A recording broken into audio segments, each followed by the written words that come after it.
Ito po, magbibisa po ako ng luya. Magluluto po ako ng Aklan Express. Bicol Express po. Aklan Express. Yun lang. Pinakaano ko na dyan. Yan, lalagay ko na yan lahat.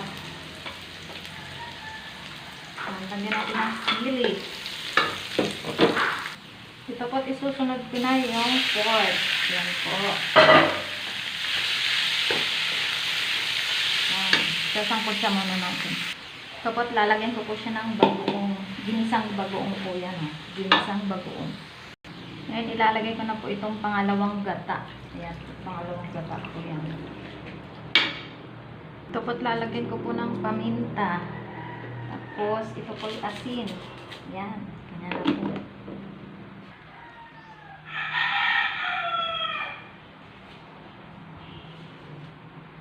Ito po, ilalagay ko na ang sitaw. Ayan, napakasarap na po yan. Ito na po, ilalagay ko na itong sili kasi luto na po ito. Ayan, the best po itong ano po, Aklan Express alawin. Ayan, di ba? Saan pa kayo ano yan? Ayan, malapot na po yung gata niya. Ayan, the best na po yan. Ito na po, tapos na ang aking pagluluto ng Aklan Express. Salamat po sa panonood.